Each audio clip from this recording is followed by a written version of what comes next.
এটা একটা Godrej washing machine semi auto.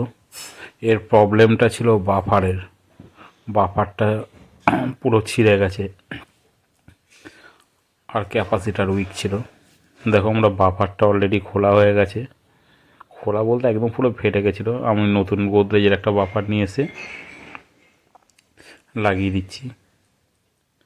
তা অলরেডি গ্রিস দেয়া থাকে বাফারে, তাও আমরা নতুন করে স্পিনের ড্রামের স্যাপটার মধ্যে গ্রিস দিয়ে দিচ্ছি। তা বাফারটা সেটিং করছি।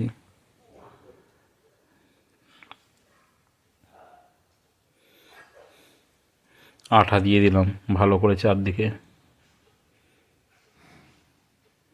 যেখানেই গ্যাসকেট ড্রবার কাজ থাকবে আঠাটা তোমরা মাস্ট।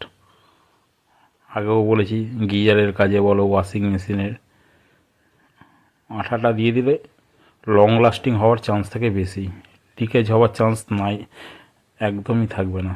দেখো এটা আমরা প্যাচ বাফার লাগাচ্ছি, কিন্তু লক বাফার না, এটাকে বলে প্যাচ বাফার। ওপর থেকে বাফারটা প্রেস করে ঢুকিয়ে দিয়েছি, নিচ থেকে প্যাচ সিস্টেম হয়ে গেছে বাফার সেটিং। এবার স্ক্রু ড্রাইভার দিয়ে আরও টাইট করে দিচ্ছি। ঘাট করা রয়েছে, ঘাটের ওপর বাড়ি মারলে টাইট হয়ে যায়। ড্রাম বসানো হয়ে গেছে কমপ্লিট।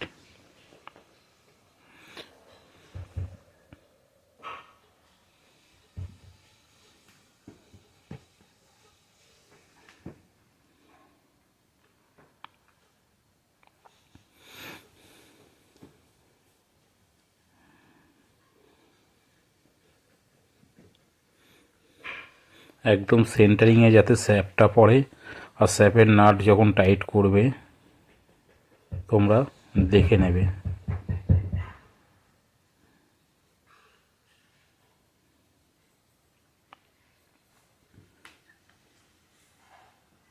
দেখো একদম পুরো মাপে মাপে আমরা বসিয়ে নাট টাইট করে দিলাম।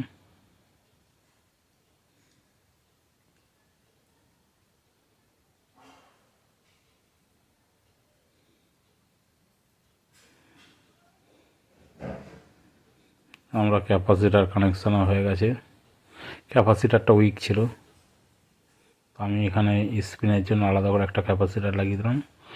মেশিন অলরেডি রান হওয়া আরম্ভ হয়ে গেছে। দেখো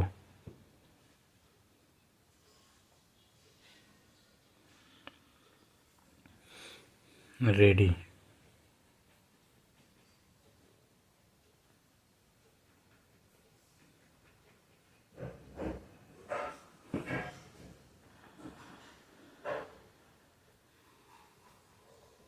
হুম।